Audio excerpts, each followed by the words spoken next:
Welcome back my new blog. જય માતાજી, જય શ્રી રામ. તો ફરીથી મારા એક બ્લોગ વિડીયોમાં તમારા બધાનું સ્વાગત છે. ને આજે આપણે છે ને વાવણી કરવા આવ્યા છે. મારા બેનની વાડી છે ને વાવણી કરવા આવ્યા છે. ને ઓલી બાજુ જો મારો ભાણે છે ને જમવા બેઠો છે. એ છે ને પોસ્ટમાં નોકરી કરે છે. મોડો આવ્યો, બપોરે એને રજા મળીને પછી આવ્યો હતો. એ જમવા બેઠો છે. ને આ બાજુ જો છે ને અત્યારે તૈયારી હાલે છે વાવણીની.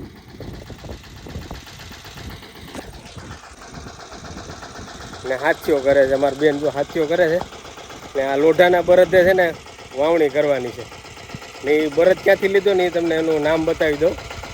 કઈ કંપનીનો બળદ છે ને ક્યાંથી લીધો ને એ બાજુનું ગામ બરુલા છે ને ત્યાંથી લીધો છે.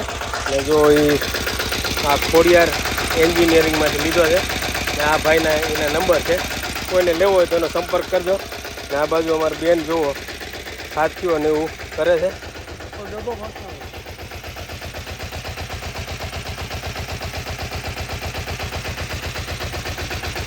આ બાજુ ફૂલ છે, ચાંદલા કરવા માટે કંકુ, અબીલ ગલાલ બધું છે.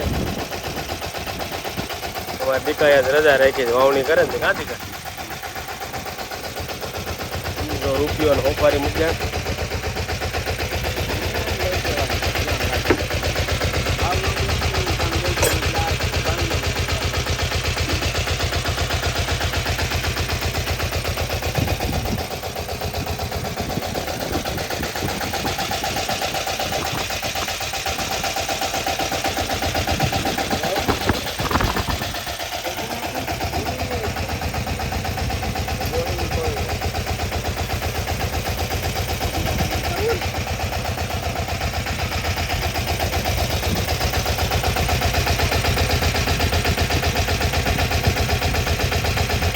અમારે નવું વર્ષ ચાલુ થાય, આજ ખેડૂતને નવું વર્ષ ચાલુ થાય.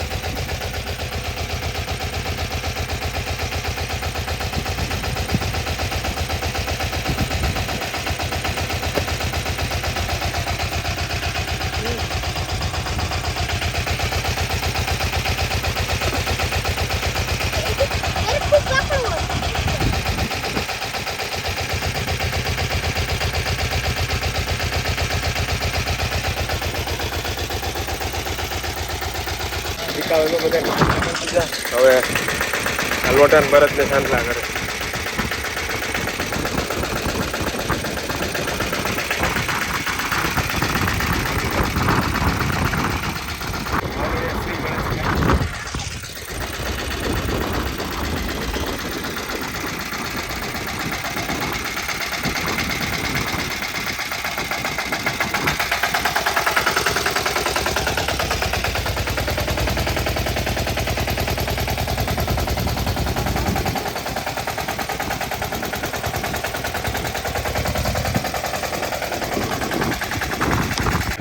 પેલી ઉથલ છે ને આ બાજુ જો છે ને ઝાડ બાંધેલી છે, એટલે ઝાડ નડે ને એટલે બધા અમારા ભાણેજ ઊભી ગયા. અમારા ભાણેજ બહુ અહીં ઊભી ગયા છે.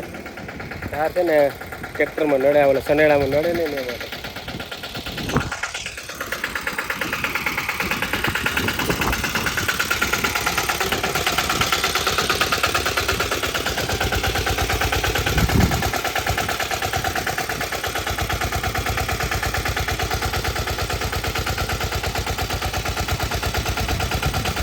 પહેલી તારીખનો વરસાદ ચાલુ હતો, આજે 8 તારીખ છે. હજી કાલે જ વરસાદ રહ્યો છે. આજ વરાપ આપી છે ને થોડુંક કેવરાવે. જો આ ગારો છે ને આમાં સોટી જાય છે, વાવવામાં કેવરાવે છે. ત્યાં કંઈક તાર કે કંઈક બાંધે ને એટલે આ ગારો નીકળી જાય, પછી નહીં વાંધો આવે. ઓલી બાજુ વાવણી થાય છે ને હું ને દીકો બે આવ્યા નદીએ, ને નદીમાં પાણી જો નીર થઈ ગયું છે. કાંતિકા નીર પાણી થઈ ગયું છે. 2-3 દિવસથી પૂર નથી આવ્યું, એમાં નીર થઈ ગયું. થોડું થોડું પાણી ચાલુ થઈ ગયું છે. નાનો એવો વેકરો છે. દીકો મને બતાવે નદીમાં પાણી નીર થઈ ગયું. કાં દીકા? અને ઓલી બાજુ જો હિસાબ હાલે છે. તુવેર વાવવાની છે ને એટલે 3 હાયરું માંડવી ને પછી 1 તુવેરની હાયર, એવી રીતે હિસાબ કરે બધા જો ખેતરમાં.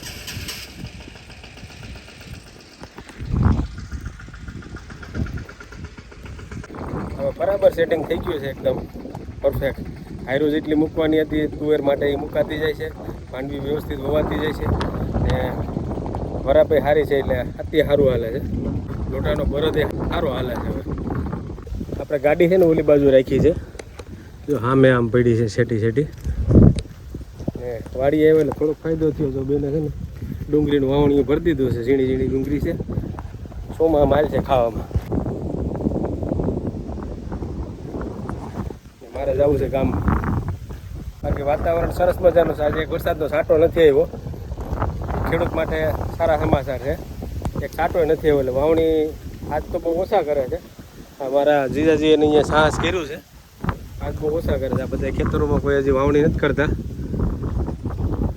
ધીરે ધીરે મારા બેન અહીંયા ચાલુ કરી દીધી વાવણી કરવાનું. હાલે છે, બહુ વાંધો નથી આવતો, એટલો બધી ગારો નથી છોડતો વ્હીલમાં. બાકી વિડીયો સારો લાગ્યો હોય તો તમારા મિત્રોને શેર કરી દેજો, એક મસ્ત લાઇક કરી દેજો, અને ચેનલમાં નવા હોય તો સબસ્ક્રાઈબ કરી નાખજો. બાકી તમારે અહીંયા વરસાદ કેવો છે એ કોમેન્ટમાં લખી નાખજો. વાવણી થઈ ગઈ કે નથી થઈ એ કોમેન્ટમાં લખી નાખજો. બાકી બહુ મસ્ત વરસાદ એ બહુ સારામાં સારો થઈ ગયો. અમારે તો ભાઈ 30-35 વરસાદ પડ્યો છે. એમાં માંગરોળ વિસ્તારમાં કેશોદ માળિયા, અમારું માળિયામાં આવે, માળિયા તાલુકામાં અમારું ગામમાં આવે. બાકી માંગરોળમાં કેશોદના જે માંગરોળ સાઈડના ગામડા છે ને એમાં તો 35-40 ઇંચ વરસાદ થયો છે. એટલે આંબા કાકાએ જે આગાહીઓ કરી હતી ને એ બહુ સચોટ આગાહી હતી, બધી સાચી પીડી. બાકી એનો વિરોધ કરવાવાળા ઘણાય છે. ઓલા બોવા ભરાડીના વિડીયો બનાવતા હોય ને એ કે આંબા કાકાનું કંઈ સમજાતું નથી ને આમ છે ને તેમ છે. એ સમજાય કે ના સમજાય, પણ ખેડૂત માટે જે સમાચાર લઈને આવે ને એ બહુ સચોટ જ હોય, એમ પાકું જ હોય કે વરસાદ આવી જાય. કાંઈ નહીં તો બીજે બાકી ગમે ત્યાં વરસાદ થાય. એટલે આપણે છે ને આંબા કાકાને સપોર્ટ કરીએ છીએ. બાકી ખેડૂત લગભગ આંબા કાકાને સપોર્ટ કરતા છે. જો આપણી ગાડી અહીં પડી છે, હવે હાલો હવે ગામમાં જવું છે. બાકી ચેનલમાં ન હોય તો સબસ્ક્રાઈબ કરી નાખજો, એક લાઈક કરી દેજો, કોમેન્ટ કરી નાખજો વરસાદ કેવો છે. ચાલો મળશું પાછા બીજા વિડીયોમાં. રામે રામ.